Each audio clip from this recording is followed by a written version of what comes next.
Hey guys, for this video I want to focus on how to win your lanes. Before we get into it, let's talk about some numbers and the value of everything so that we know what we're talking about before we dive into it. If you like my Deadlock content or you learn anything from my videos, consider liking the videos or dropping a subscribe. Either way, let's dive into it. Okay, the first thing we need to understand is the value of everything when the game starts. So let's start with the troopers. Each of the troopers are worth 75 souls on the first wave, meaning you can get a total of 300 souls in your first wave, not counting denies. This scales up as the game progresses. The 75 souls are broken into two different parts. 60% of the value comes from getting the last hit on the minion, and the remaining 40% comes from the soul that floats out of the minion, meaning you can either deny or be denied 40% of the minions. A hero kill at this point is actually only worth 175 souls. So it's actually only just slightly more than 2 last hits or 4 denies. If you can get a deny on every trooper in the first wave, is effectively an entire kill worth of souls that they are missing and you've gained, which basically puts you 2 kills ahead in value on the first wave. The next value that we need to be aware of is the small camp. The 3 minions that spawn at the 2-minute mark, each one is worth 43 souls, and there's 129 souls for killing all 3. And when you think about it, by the time they spawn at the 2-minute mark, that's about half of a hero kill. So if you kill your small camp, you basically got half of a kill. And if you can do that without losing anything in wave, then it's just going to put you slightly ahead. And all these small things are going to put you slightly ahead. Breaking boxes, breaking golden statues, all these things do add up. However, you don't want to trade getting minions and getting denies so you can go break a box, or you can go get a jungle camp that you're going to get less value for anyway. But if you are in one of the middle lanes and you kill your small camp and then you push up and you also are able to steal their small camp, that is basically stealing half of a kill from them, which is basically giving you another kill worth of lead because they're down half a kill and you're up half a kill. These numbers are the reason you'll see people who have 10 kills that have the same or less net worth than someone who has 2 kills. Now that we know the value of the different things when the lane starts, I want to herp and mention skill timings. Everyone knows, and it's easy to remember, that you get your ult at 3,000 souls. But it's also important to know when you get your second ability and third ability. You get your second ability at 400 souls, and you get your third ability at 1.5k souls, which is halfway to getting your ult. With that information, you can use this to take an advantage on your opponents, especially early on. If you kill your wave fast and you get a deny or two, it can put you above 400 and they're still struggling to kill your minions by the time the next wave is spawning and you have a whole ability on top of them. You can press your advantage and make it even harder, and you can focus on getting denies and pushing them out of lane. And early on, the damage from the minions is not nothing. If they're tanking the damage from 4 minions and they're tanking the damage from you, you're going to win the trade. I know every guide's going to tell you last hits are important, denies are important, but I think it's really good to know the numbers so you can see exactly why they're so important and exactly why denies matter, instead of just being told, oh, go get last hits and then you win your lane. Also, keep in mind, these values have been changed multiple times in the past. This is just what they are currently. Whether or not the number goes up or down, the idea and the premise is still the same.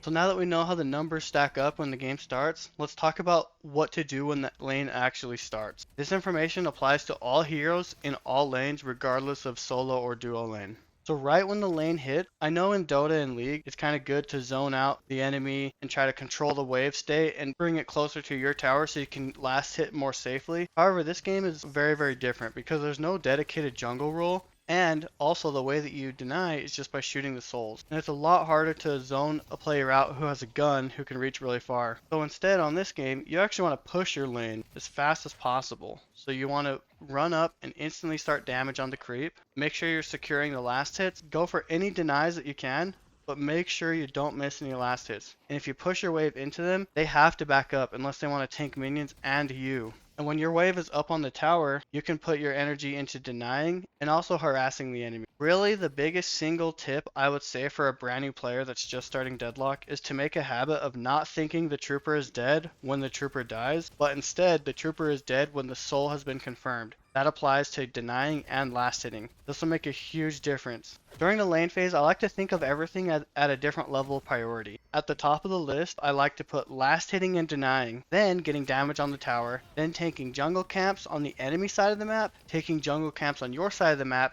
then hero kills. Even though I put hero kills at the very bottom of the priority list, it doesn't mean they're not good. They're obviously good to get hero kills. However, they're way harder to get and they're way less reliable to go for. You can't always end your lane phase with 10 kills. It does happen every so often, but it's not going to happen every single game. And we want to focus on consistency. We don't want to worry about games where you completely destroy the enemy or you get completely stomped on. I always see people on Reddit crying about one-sided games, how they win their game super hard and then they lose the next game super hard, and how it's not close and it's never back and forth. The problem is for these people, what they're doing is they're playing coin flip plays all day.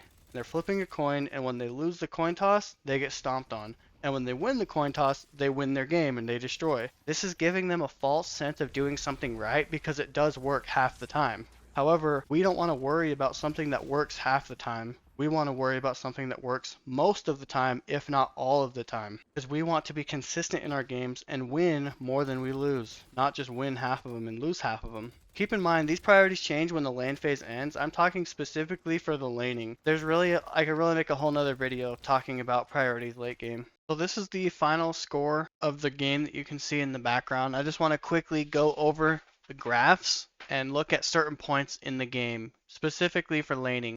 So I want to point out the souls by source.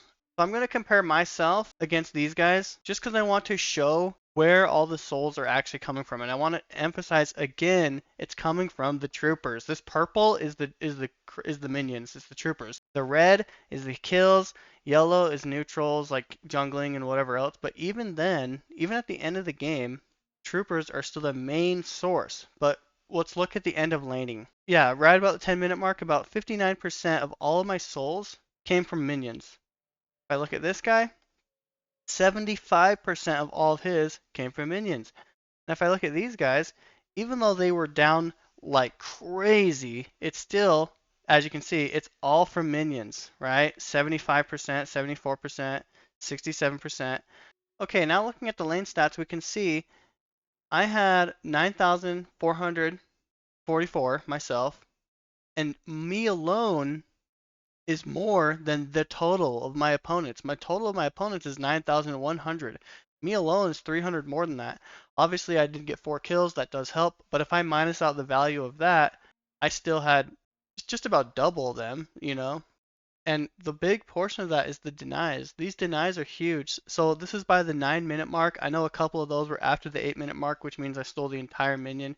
And another question I get from my friends all the time is, when does the lane phase actually end?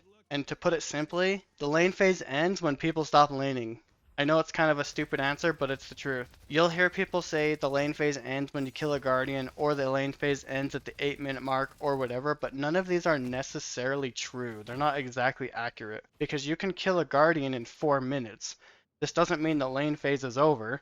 It doesn't mean the entire game is going to start doing other things because your guardian's dead, especially when there's no jungle to do, and your other team lanes aren't done killing their guardian, so what do you want them to do other than keep laning? Depending on the lane state for the lanes, you may not even be able to go and help them. So it really is so dynamic, and it's really hard to say, oh, when X happens, the lane phase is over. It's not necessarily true. It's kind of a slow transition. If you are in a place where you can rotate over and help your other lanes take a lead, then you should. But you don't want to do that and completely abandon your lane, letting the enemy either freeze your lane and take a huge soul lead, or just push your lane hard, kill your guardian, because otherwise you didn't even win your lane. You both ended up in the same place. There's a few things to be aware of as the game transitions out of laning, but again, it's a slow transition. It's not like, oh, this happened, okay, we're done laning. The first thing to be aware of is to understand how soul duplication works past the 8-minute mark. Again, this is a recent change and it could be changed in the future,